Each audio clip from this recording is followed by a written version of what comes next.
There are a lot of cards in Marvel Snap, but one sits above them all. This card works with any and all decks, yet has somehow remained hidden in plain sight, going overlooked by the vast majority of the player base. So you can argue that you don't see this card used by the top players, but you can't argue with the math. So let's get into it.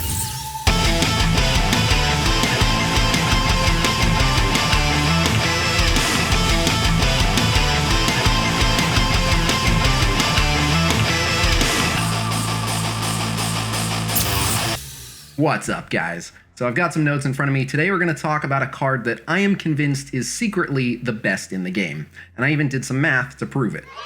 And the beauty of this card, as I mentioned, is it works in literally any deck. It doesn't rely on any combos whatsoever, and even better, you are guaranteed to acquire this card really early on as a new player because it's in Pool 1, so more about that in a bit.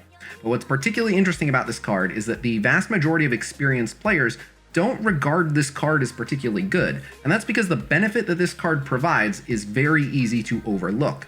So I consulted with a bunch of top-ranked players when I was putting together this video, and at the end of each discussion, every single one of them acknowledged that the math checked out and that it greatly surprised them.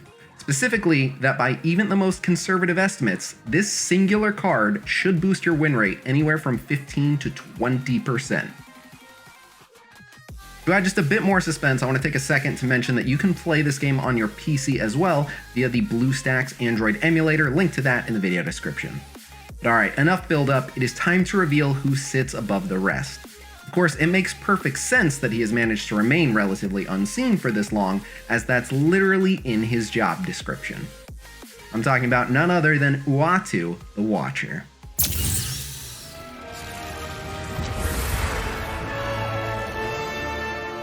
You cannot compute the power of my will.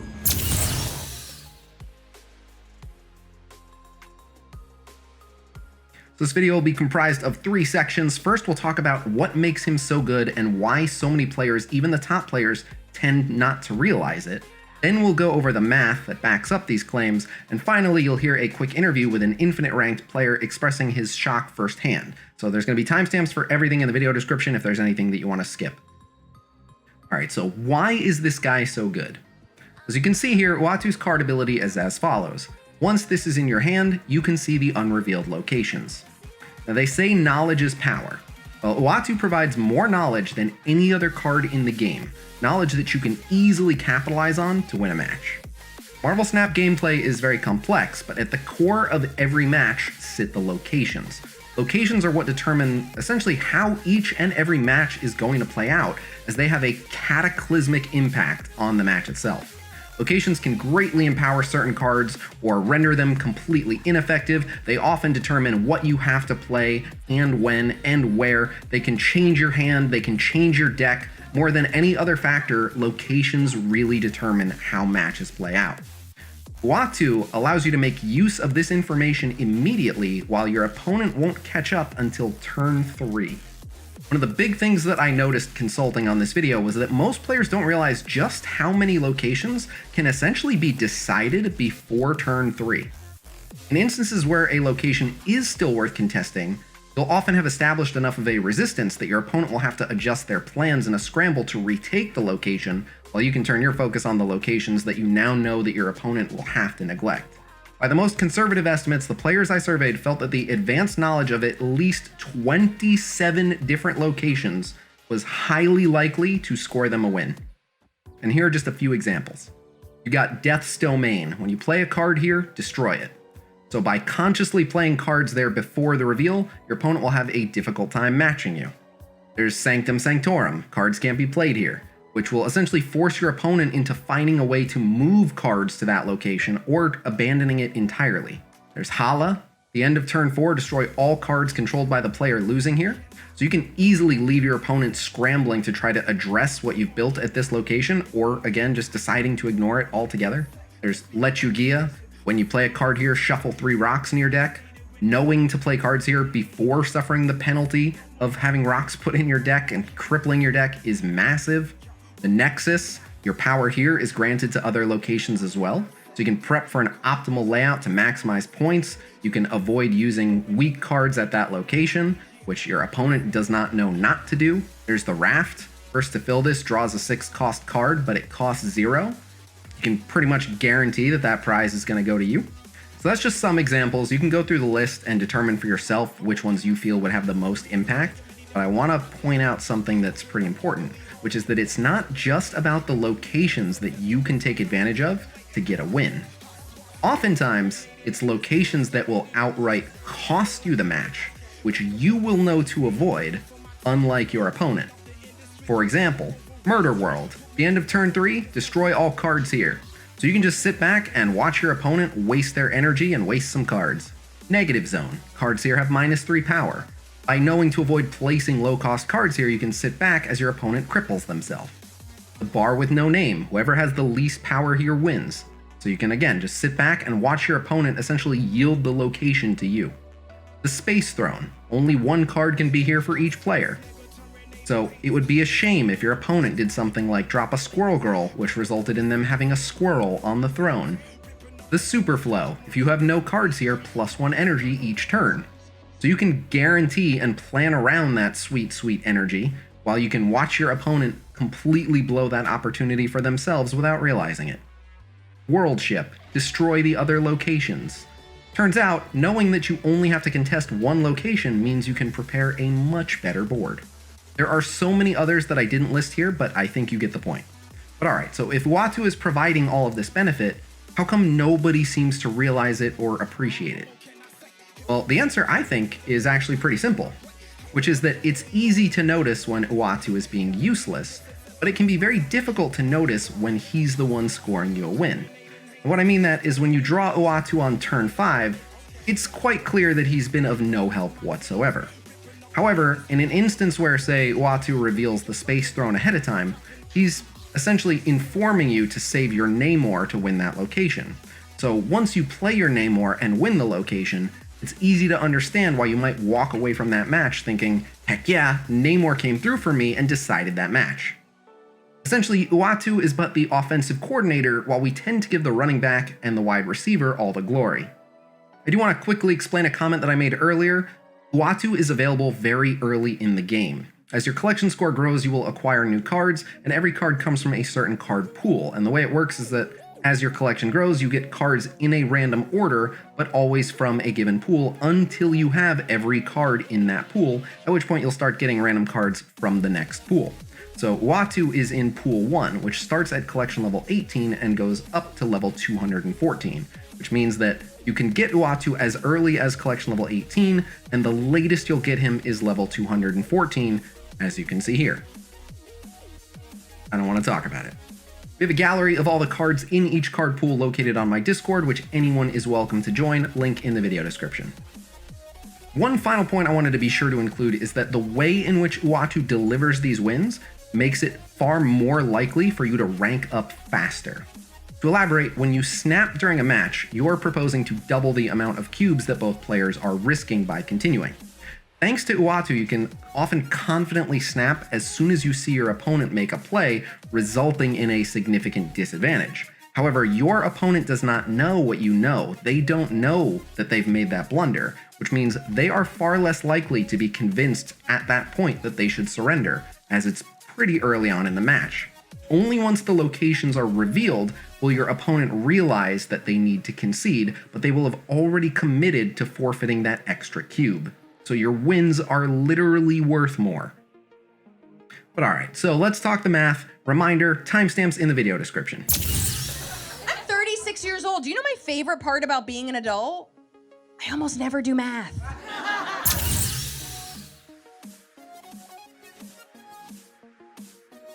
So when it comes to the math, it is impossible to produce perfectly accurate numbers because there are just way too many variables. But I used a simplified approach that definitely gets us pretty close to the actual numbers. First, we took the draw odds, and then we weighed that against the likelihood that Uatu would reveal something that was either moderately likely or highly likely to win you the match. So more on that in a sec, but first let's talk draw odds. So there are 12 cards in a deck. You start the game with 3 of those cards in your hand, and you draw a 4th card at the start of turn 1. So the odds of having Uatu for turn 1, 33% chance. At the start of turn 2, you'll draw a 5th card, meaning that 5 of your 12 cards have been added to your hand. So this means at this point you have a 41.66% chance of having drawn Uatu in any given game. So to keep it simple, we're going to ignore the rare edge cases where cards have already been removed from or added to your deck at this point, and while yes, that can occur, it's very infrequent. By the way, there is an amazing post on the subreddit that breaks down the odds of drawing cards at various points, which I've put in the video description. Moving on to the next bit of data we needed to establish. Assuming you have drawn Uatu before turn 3, how likely is it that the knowledge you've gleaned from him will ultimately win you the match? Obviously, this information is very subjective, but I tried to arrive at the most objective number that I could for this using the fairest method that I could think of, so here's what I came up with. First, I put together a group of highly experienced players of various ranks, making sure to include infinite ranked players, so we'll refer to them as the no-lifers, and yes, that includes me as well. Then we went down a list of every location, and each player was asked to assign the location a score of 0, 1, or 2. A score of 0 meant that they felt the reveal of said location was anywhere from 0 to 33% likely to result in a win. A score of 1 meant that they felt the reveal was anywhere from 33 to 66% likely to result in a win. And lastly, a 2 meant that they felt the reveal was 66% or greater likely to result in a win. Summarizing their feedback, we concluded that looking at the 1s and 2s, you were moderately likely to win off of the reveal anywhere from 43.5% of the time on the low end up to 51.1% of the time on the high end. If we look at just the 2s, we concluded that you were highly likely to win off the reveal anywhere from 31.8% on the low end up to 41% of the time on the high end. So further simplifying, we'll say that you're moderately likely to win in 47.3% of instances, whereas you are highly likely to win in 36.4% of those instances. Now we set that against the likelihood of actually drawing Uatu in the first place, and here are the final numbers that you arrive at. Having Uatu in your deck makes you moderately more likely to win the match 19.7% of the time, but even if we only look at the instances where everyone agreed that you are highly likely to win based on the information, it still comes out to 15.16% of the time.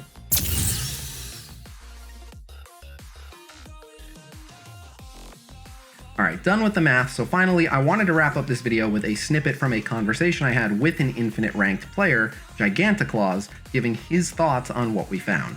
Alright, so I am talking to GigantaClaus, who, how long have you been playing Marble Snap? Oh, I've started on the 28th of May this year. Oh, so that was like is that the day my video went up? Yes.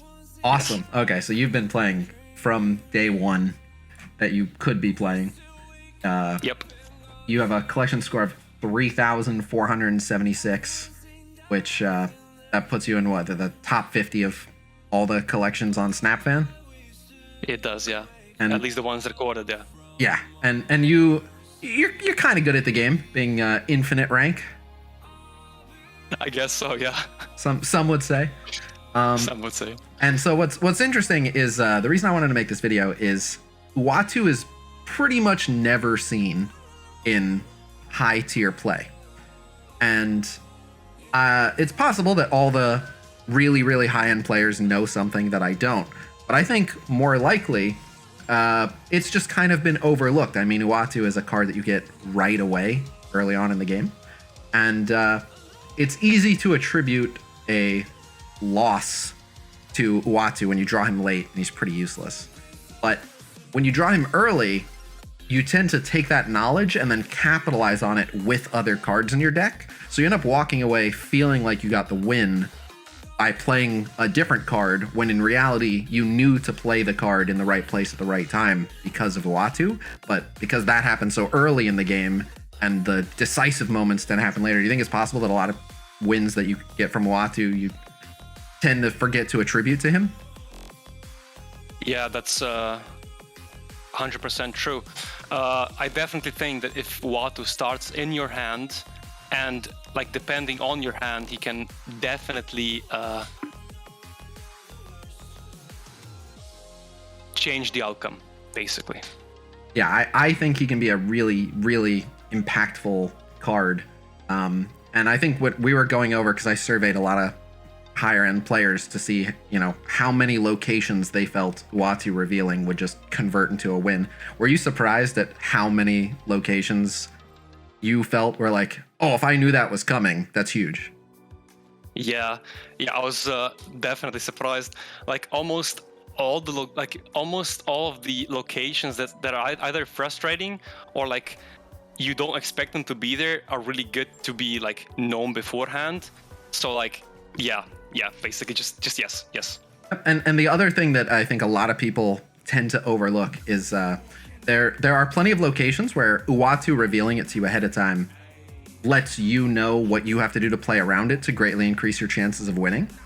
But another like hidden benefit of this card, I feel, is that it can reveal a location that is not going to allow you to do something to win, but it will allow you to avoid doing something that your opponent does not know to avoid, which can severely handicap or outright lose them the match as well. Yeah, exactly. So like if you're playing a game of Marvel Snap, those locations flip randomly, and if they somehow flip in favor of you, but you know the outcome and the opponent doesn't, it can like hinder them severely.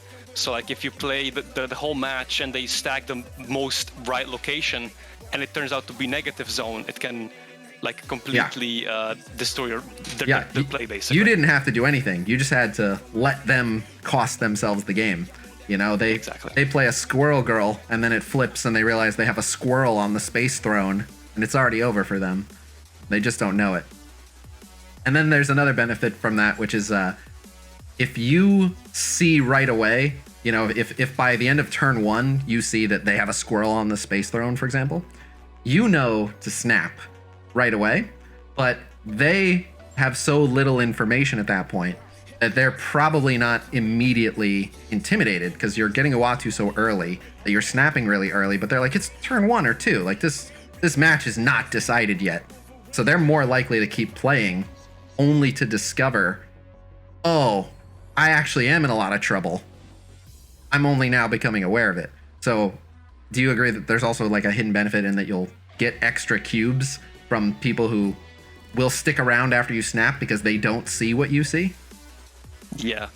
Most people will still play, and then when they see what happened, they might just like insta-retreat because how frustrated they are with the outcome. Yeah, they're like, I'm already really far behind now, and he's already snapped. Like, I don't want to see if I can dig myself out of this. I'll just bail. And then you're also a fan of the advanced retreat option you'd mentioned, right? Yeah. So like I like in this case, I know all the locations before they flip. So if I know that the odds aren't in my favor and the opponent snaps before all the locations reveal, and I know they're not in my favor, I just retreat beforehand. So yeah. Yeah, so you not only have the benefit of being able to save cubes by identifying a loss beforehand, but you can also identify a win before your opponent knows, which is going to score you more cubes per win, which is really a huge help. Like it even improves the value of the wins that you get. Exactly, yes. And then there's one last thing I wanted to touch on that you'd also mentioned before the recording, which is that you mentioned basically the newer you are, the more Uatu helps you. Do you want to expand on that? Yeah, I feel like newer players, especially the ones learning, might not know the locations that might flip, and they don't know how to like plan ahead of time. So having a card that shows them all the locations before they flip might really increase their odds of winning, just like you mentioned in your video. All right, perfect. Well, yeah, I just definitely wanted to make sure that you guys weren't just hearing it from me, but you're hearing it from people who've played a ton of games, which is that for whatever reason, Uatu right now is not in the meta. But personally, I think that's a bit of an oversight, as I've laid out throughout this video. And it's reassuring to me that even when presented to a highly experienced player, that they find merit in everything that I'm saying here. So I guess I'll end on this. You are, if nothing else, quite interested to play some more Uatu and see what that does for you, yeah? Yeah, I'll definitely give him a try.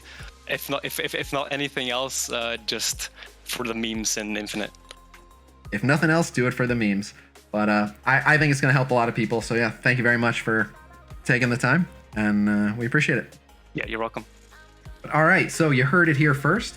But at this point, I think this video has gone on long enough, so thank you guys very, very much for checking out this video. Let me know in the comments what you guys think. Have you guys been running Uatu? Are you excited to try them now that you've seen this? And of course, also let me know any other topics about Marvel Snap that you want me to cover. Yeah, just leave that in the comments. Otherwise, again, thank you guys very, very much for checking out this video, and I will see you guys real soon. Until next time, peace!